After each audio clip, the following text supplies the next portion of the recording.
Hello, Shelley, and you are very, very welcome to the podcast. Thanks for having me. I'm so looking forward to this conversation. And we were talking a little bit before we hit record, and I think there is a really good conversation to be had for therapists to really explore and hear ways of potentially expanding beyond one-to-one. Because whenever I was having a little look at your website, I was just so impressed with seeing you actually have a practice set up on your website and you have lots of other services that you offer, from public speaking to supervision. So there's lots of tangents There is. we could go off. So we'll try and focus on, I guess, your journey and how your journey has evolved. And maybe the best place to start is a little bit about how you even got into becoming a therapist in the first place. Yeah. Yeah. I was actually a nurse, a mental health nurse to begin with. That was kind of like my first job after leaving university. And in that role, I worked in like forensic kind of inpatient settings, which was quite tough. Sure. Yeah, it wasn't an easy environment to be in. But from the frying pan into the fire, then I went and joined the military to be a nurse in the military for about 14 years. But it was during that role that I did like lots of additional training because the job was really working like one-to-one therapeutically with people. So that was where I trained to be a CBT therapist, and I trained to be an EMDR therapist. Yeah. And from there, that was working within other services. When did you make that kind of leap into setting up your own private practice? Yeah. About It was about 4 or 5 years ago now. So it started off as like a side hustle. As it often does. Exactly. It was always like, I always wanted to do it. I've always had this like real sense of how lovely it would be to kind of run things my way, and to have a practice where I could base things on what I valued and not what an organization told me I had to do. So it was always an aspiration for a really long time. But it was when I left the military and I went to a part-time NHS job, and I set up the practice as a kind of, a bit of a side hustle really, just to see if I could get any work, to see, if I liked it. And then very quickly it grew from there. Um, And how would you say that happened? Because I think what you're just describing is what a lot of therapists will experience, is that they will see private practice as almost like a little bit of extra pocket money, as a little bit of a side hustle, and not necessarily see it initially as actually this could become my full-time career and this could become like a really nice income for me. So when you first started in private practice, where did your referrals come from? yeah. Yeah, I think lots of us see it as a kind of, I don't know, like a bit of a dream, a pipe dream. Like we're not sure if it can actually become enough to be our main source of income. So initially, I did start out with a website. I felt that was really important. Again, I wanted to do things on my terms. And so using directories and platforms and stuff like that is great for additional sources of referrals. But for me, like the website was really important because that was a space where I could really talk about who I was and what I offered. And I owned that space. In my language here now. Right. Yeah, I delivered a workshop about 2 weeks ago that was specifically around blogging and about SEO and about your website, because I'm really, really focused for therapists around prioritizing the platforms that you own. And your website really essentially is probably one of the most important pieces of marketing that you could have, because if you market through social media, what if your account gets hacked? Yeah. Lose everything. So your website is always yours to have and yours to own. And you're right, it's your place to be able to put your stamp on it, to speak to your ideal client, and for it to be completely and authentically you.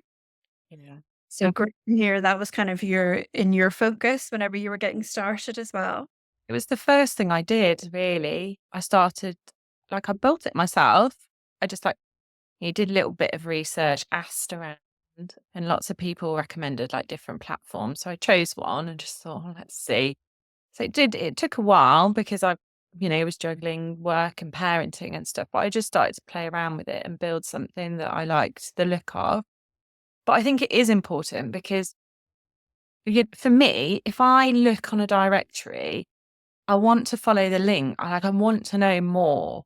Yeah. So even if I find somebody on Instagram or, the counseling directory or Psychology Today or whatever, like I want to go and learn more because I think we live in that world now, don't we? Where we want to really know about somebody, we want to know what they're all about, and we want to get a sense of them before we buy from them. 100%.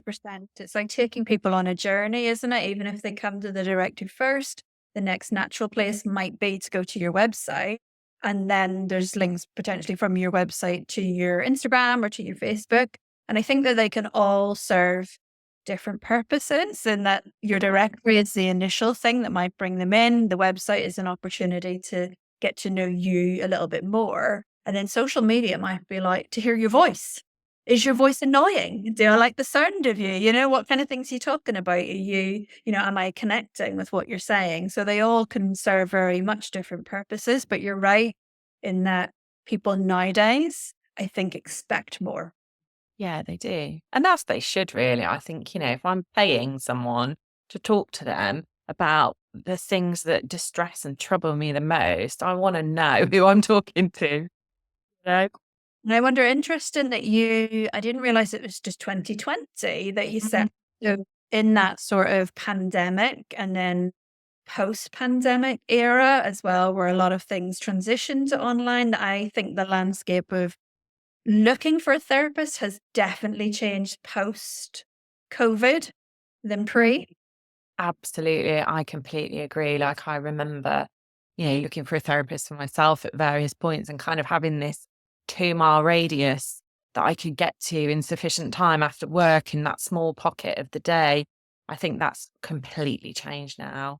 I work with clients all over the country, and I think it's opened up so much more choice for people, which is a good thing because then they can really choose to work with someone that they want to work with because they've chose them rather than that's just, the nearest person in the 2, 5, 10-mile proximity of where they live. Yeah, absolutely. And I think it's amazing in that, yeah, absolutely. People can really do their research now. They can really find the person who feels that it's the right fit for them, and that person could be anywhere. And I'm the same. I have clients um, all over the UK, and not just in Northern Ireland. The drawback, I think, of that is that for therapists now, we have to be marketing ourselves much more effectively. Like you said, we need to think beyond just the directory profile. We need to think about our ideal client, and we need to learn and develop all of these skills that many of us haven't been taught. And for you, am I right in saying you do have kind of a niche area around trauma? I do now. I do. I fought it for a while. Maybe I'm scared of commitment or something, but I did. I think I avoided having a clear niche because I was scared. I was scared that I wouldn't get enough work. I was scared that I might alienate certain groups of people. I was scared that what if I change my mind and I don't want to work in this niche anymore? So there was a lot of like fear based stuff going on. So I really avoided honing in. Ironically, all the work I was doing was still in my niche, even when it wasn't very clearly my niche. So eventually I kind of got the hint and just went all in. And that's been a bit of a game changer, to be quite honest, in terms of like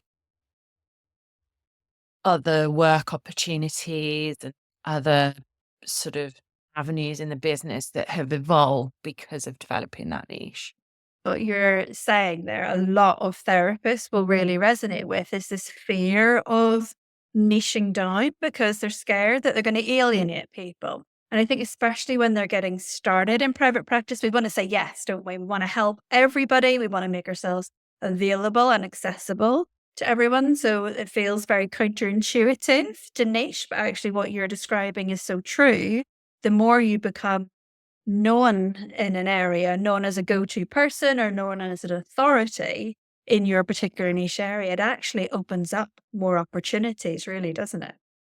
It really does. And I think that this kind of fear, like it stops us taking action, doesn't it? I think if there's one thing that got in the way through my business journey, it's always fear. It's always an anxiety. It's always something that stops me from just testing something out or trying it out or taking the plunge. But I think maybe as well, like for therapists who are moving from sort of organizations in particular, like there's an expectation that you can provide great therapy for all types of problems, for all types of people. And so we're sort of socialized into that way of thinking that we ought to be able to work with anybody, and we probably can. Um, but from a business point of view, it doesn't quite make sense, does it? Because again, if I am looking for furniture, I was looking for furniture for my office and I wanted a hand-built desk. I went to the furniture guy who specializes in rustic hand-built desks. You want to go to the person who is specialist in that area. And I think that's what clients are looking for is a therapist who has a specialist set of skills for the problem that they've got. There's something in there as well about moving from maybe an organization in that you only know what you only know and what you've been used to as well. And so when maybe you've been used to working in that generalist way, or depending on the type of community or organization that you've been working in as well. Because I had a conversation with a mentoring client recently who all she's ever been used to in her counseling career is working within community settings, and people accessing would be accessing for free or low cost. And so she has had this huge kind of block around fee setting as well, because in her experience, people can't afford these fees because that's what she's been used to and not been used to private practice. And actually, you're targeting a different audience, a different group. And it's a hard mindset to move away from, isn't it? When you've been used to maybe the setup of an organization like that. Yeah, absolutely. I think on the whole as well, like as a collective group, right? Like counselors and therapists, like there's a lot of self-criticism, there's a lot of self-doubt, so we find it really hard to imagine that we have a specialist skill and that somebody's actually going to pay for that. That's kind of, that's like a revelation for most of us, isn't it? The guilt, I think, that comes with helping people and the attachment of money to it as well, rather than seeing it that actually this person is choosing. They're choosing to come to you. They're choosing to invest in working with you because they want that support and they want that service. And we really have to work on reframing that, don't we? Absolutely. Yeah. Yeah. That whole business side of things, I think it's a real like learning curve for most of us, isn't it? It's a whole new bunch of skills to learn alongside taking that plunge into doing private practice. And so when you first did take that plunge, you focused on your website initially and then had other marketing going on. When did it get to this stage then of actually I can let go of this NHS work? Yeah, it was fairly quick, if I'm honest. It was my practice filled really quickly. So initially it was like a day a week. That day became a day and an evening. I literally could not squeeze more into my day and evening. So then I dropped another working day and did 2 days. What I also realized, and I do say this to people a lot, is my outgoings for the business was the same whether I did 1 day, 2 day, 3 days, actually. So the things I was paying for, I needed to pay for to work my 1 day. So then when I dropped another day and did that extra day really was pure profit because I was already paying all my insurance stuff, all my marketing costs, my supervision, et cetera, et cetera. So I sort of gradually did that up to the point where I couldn't do that anymore. Like I had to choose then because I couldn't fit any more private practice stuff into my week. That can be quite scary and a little bit daunting, can't it? Moving away from that guaranteed income into private practice. Yeah, literally terrifying. And no matter how many people are like, "It'll be fine, like, you should have done this sooner, like, you'll be great." You know, it's all just blind reassurance, isn't it? You don't know until you take the plunge. And it's, I have a mortgage, I've got kids, so I can't really I felt like I couldn't afford to make the wrong decision. But in the end, I realized by trying to do both stay in an employed role and grow my business, I wasn't giving either of them like my best self because I was just constantly sort of torn between the two things. And I think I kept growing my business, but the time wasn't expanding with it. Um, so it ended up beginning to then feel quite stressful because I was, cramming in probably what was a, you know, 20, 30-hour business week into those 2 days and 2 evenings. So in the end, I had to just take the plunge. Um, And that decision is probably exactly what you need to be the motivating factor to really make it work. yeah, yeah, absolutely. And I felt like I was beginning to miss out on opportunities. So I was being offered things that I couldn't do because I didn't have time. So those opportunities that 10 years ago me was dreaming about were there, but I couldn't take them because I didn't have time in my week. So there are a few things in our personal life I think that were changing around that time too that made that decision making easier, around I needed some time off work for a compassionate reason. And that was actually a far more challenging thing to get in an organization than I needed. So then I thought, okay, well, I'll have to take the time off sick instead. And then it became clear that actually, there's all these rules around how long you have to work somewhere to be entitled to sick pay. And so actually the things I was hanging on to, the safety net of if something happens, I'm in a job and, I'll be supported. And if I'm sick, I get sick pay. It quickly became apparent to me that I was selling myself a bit of a false safety net because those things were happening in my life. And I still couldn't take the time I needed for the compassionate reason. Yeah. Wow. And you did it, that transition, you did kind of in the ideal way, but you were gradually kind of dropping and reducing down, still having that little bit of a buffer of safety, but ultimately sort of getting to that point where we need to have that sort of blind faith, Yes. blind faith, but also the determination, I guess, to make it work. And you've obviously done fantastically with it because in a short space of time, it really has grown and evolved, hasn't it? Beyond just you. Yeah, absolutely. I think I've been really surprised, I suppose. Again, maybe it's that self-doubt, but I've been really surprised by how quickly things have taken off in so many ways. So I've gone from doing that kind of, I think I was doing a full day, this 10-hour day of one-to-one therapy, which exhausting, isn't it?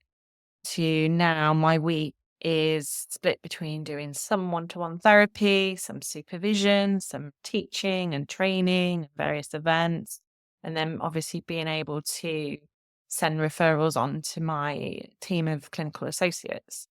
Do you set your week up to have like certain days for certain things? Does that help you to kind of function a little bit better, or is it all in Bit messy, if I'm honest.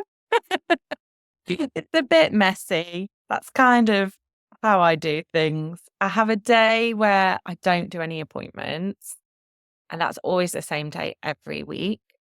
But I haven't split it really into therapy days, supervision days, teaching days. Mainly, I think because I like to be flexible. I think that feels important for me. You know, I have a morning where I do in person therapy because that needs to kind of be contained so that the space is, ready and appropriate. But other than that, yeah, it's all a bit of a muddle. And that's okay. It's with you. I would have been like that, and I'm trying my best to get into, like, therapy days and then mentoring kind of days just to try and break things up. It doesn't always work like that, mind you, but for me to operate and function, I need that. But this is the beauty of private practice, isn't it? That you get to do it whatever way works for you. Absolutely. Yeah. Yeah. And that's the thing. And actually this idea that like there's no decisions permanent. But I think I tried to have clearly defined days and I found that quite tricky because it didn't give me the flexibility I wanted. So then I tried to do it differently. Yeah. So we can just adjust, can't we? No, yeah, it is. It's whatever works for you. And at what point did it get to actually I can take on associates and I can refer out to other people, like, because that's a relatively quick period of time from you going into private practice. I know, right?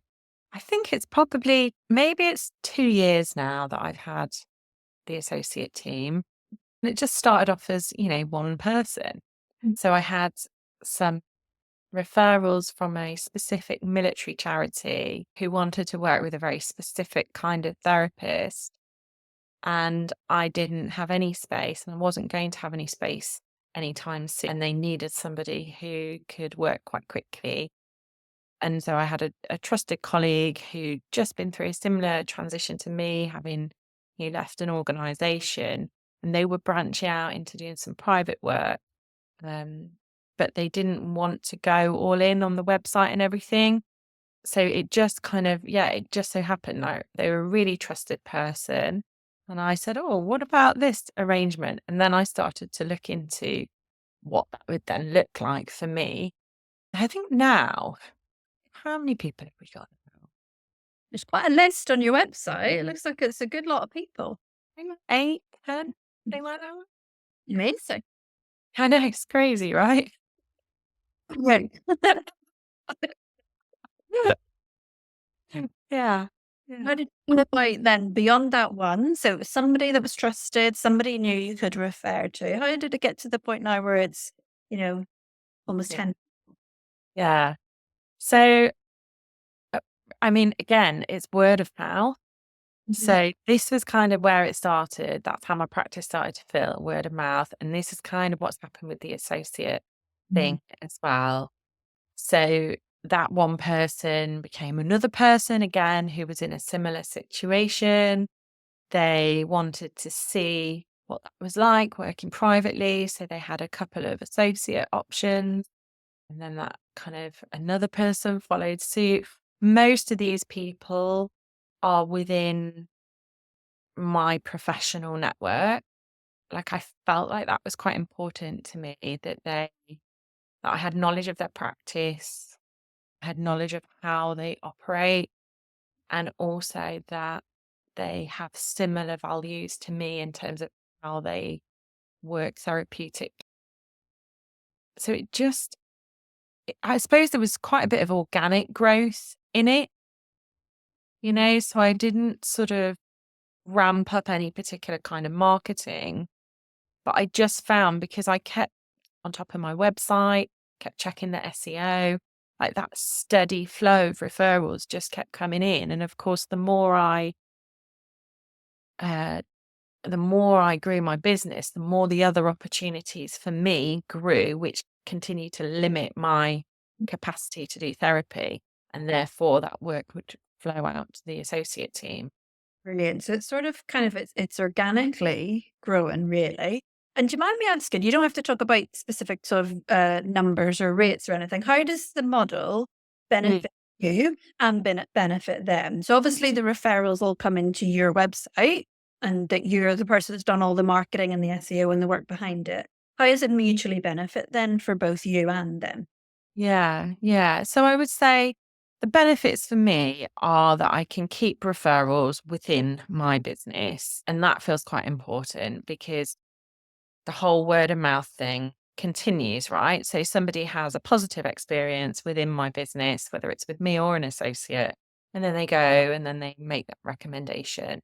And that's important to me. And also, the people that I work with are all people that I feel like I know that that onward referral is to like somebody who I rate, which is quite important to me. And then the other thing for me is we do have a couple of very small charities that refer to us. There isn't like a service level agreement or anything like that. There's just kind of a local agreement that my business is like one of their preferred providers. So I like to be able to have the capacity in the team to support those referrals. Um, it's quite nice having a team. I suppose that's another benefit for me. Like it's just nice having like a bunch of people who are like-minded people. So for them, what they get, I suppose, is they get an opportunity to test the water in private practice without having to go all in, which I think that puts a lot of people off, the idea of having to build their own website and things like that. It gives them a sort of space to try it out and see if they like it. And some of my associates have gone on to build their own practices, but it's really nice as they still do a bit of work with me too. They're marketed on our website, and the website does have good SEO. So actually, for some of them, if you Google them, the website will pop up with their bios and things like that. It's a source of referrals for them, which I think is a good safety net for people, isn't it? Absolutely. And is there anything that's required from your perspective, like in terms of setting up as an associate practice legally? Is there anything you have to do to? Depends on the setup, really. So I try and keep things fairly low maintenance if I can.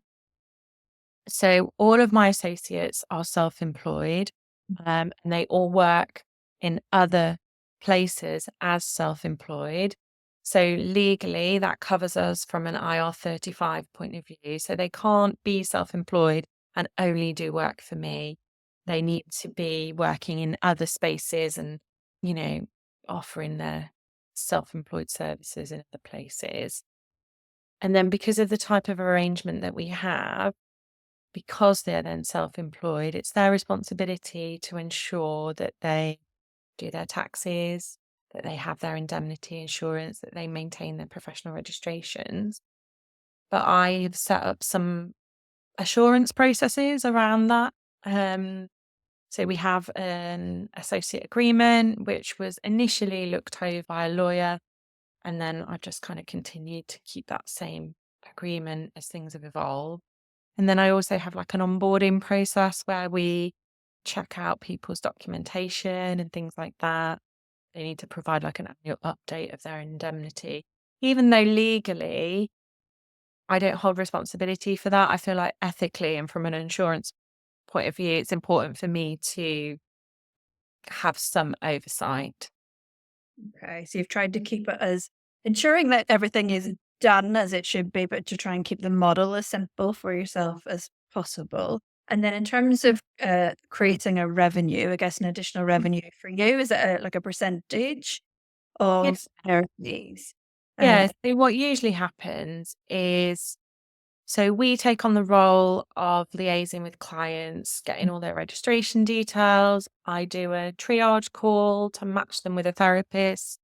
Usually we offer clients a couple of options based on their availability and preferences. And then we set up that initial appointment. And then from that point onwards, the therapist liaises with their client. They just let us know when they're seeing their clients. So we take responsibility for all the invoicing as well. I've seen this done in reverse in other spaces where the therapist is responsible for their own invoicing and they pay an associate fee to the parent practice, whereas we do it the other way around. We take responsibility for the invoicing and then we pay the associate an associate fee with the practice keeping a small portion of that. Yeah, brilliant, brilliant. So there is a fair amount of work that goes in from your perspective around the client attraction, the paperwork, invoicing, and all of that kind of stuff. Is there any drawbacks for you in doing the associate practice? I think it does take, it takes a degree of managing. I have VA support and the VA that I use is amazing. So she can really help with a lot of the sort of administrative side of things. I think there's like personal feelings. Sometimes if we're quiet, I might worry that my associates aren't getting enough work, and do they need that work, and are they reliant on it, even though our agreement is entirely flexible. So they don't have to give me a slot and I don't have to give them a client. That's the bottom line of the agreement. But obviously, I do feel a sense of responsibility sometimes that I ought to be offering them work if they've signed up with me. But I think I'd say, like, if you've got a team who are engaged, then it's like quite a nice process. It's lovely, like, even just hearing you describing, like, how that journey has evolved, that from right at the beginning, kind of the referrals coming in were because you were known in with the military connection, so you were known as kind of the go-to person, so big, green tick for the importance of niching and really kind of focusing on your area of expertise and marketing to that. But then as it grew and as it evolved, it was really about your connections with their therapist, the know, like, and trust, the building up relationships, only referring to people that you know, and really essentially building up your own kind of referral network, which is amazing.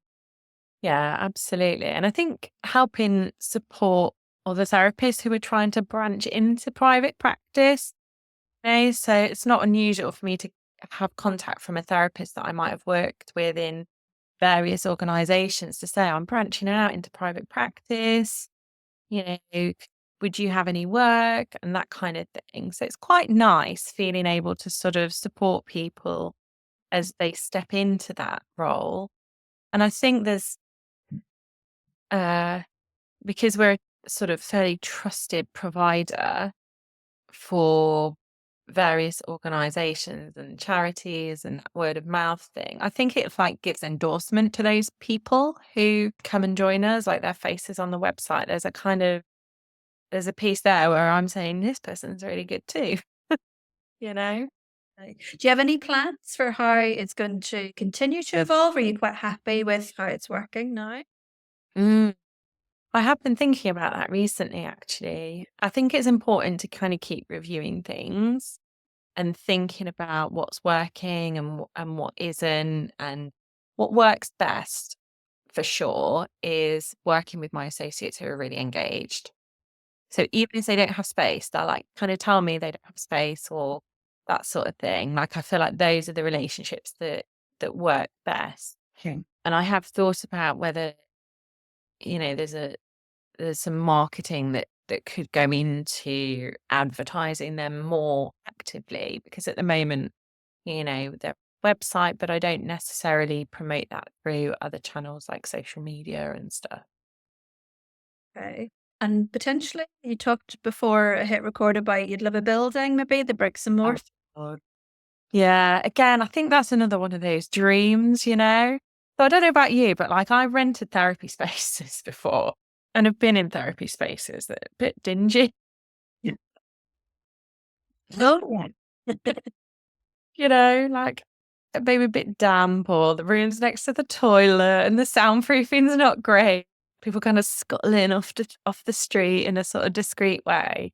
So I think it would be lovely to have a premises that could, house local therapists and counselors, and somewhere that's just a nice environment, Yeah. a really sort of, it smells good when you walk in, it feels therapeutic, the chair is comfortable, there's, room to do what you need to do, rather than that kind of, I've seen it before, practically like in a broom cupboard.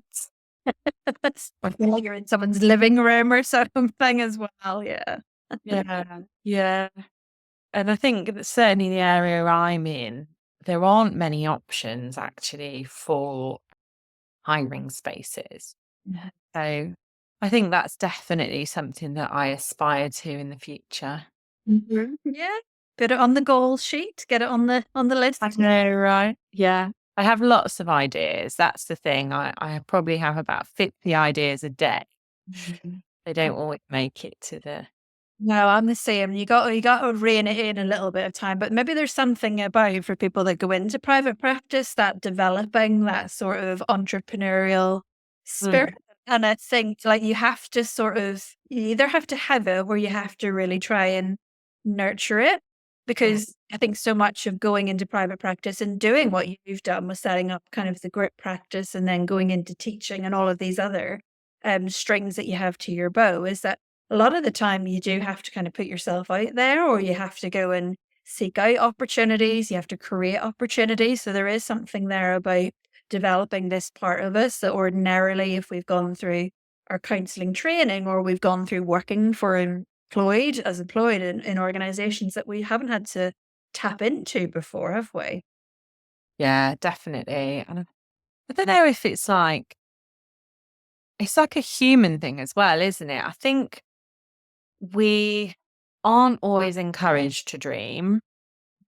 We're encouraged to kind of have a backup option in case it all goes horribly wrong and choose the sensible option and, to play things safe. And I think sometimes that can get in the way of us taking action. So things, if they're an idea or a dream, they're kind of a nothing until we do something about it. And I think that's really limiting, actually, if we allow ourselves to think about these things and then choose one and take some action towards it. And if it all goes horribly wrong, fine, choose another one. But actually, sometimes it doesn't go horribly wrong, it goes lovely and right.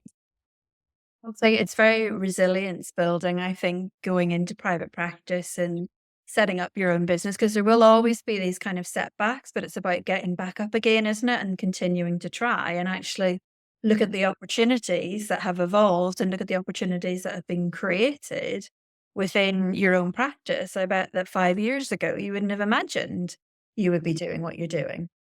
Yeah. And it's consistency, isn't it? And I think consistency, not like perfection. So like I would say I'm consistent in showing up in my business and trying new things, but I'm not perfect. Like there will be weeks and weeks and weeks that go by, school summer holiday, prime example, where I'm not actively working on anything new. I'm kind of fairly hands off because I'm trying to parent. And, I just let things tick over. But the consistency for me is even when I have a period like that, that's quite quiet, is at some point I'm going to show up again with a plan and an idea. And I think like you have to be consistent in pursuing new things and trying things and turning ideas into action, even if it, is a bit messy, like my diary. Action. Yeah, yeah, that's it, isn't it? Just and getting it your own way. Like I remember with my website, I had real barriers to publishing and just going live because I wanted it to be perfect. And then it was like a real light bulb moment when I thought, well, I'll just publish it and then I can change it as I go.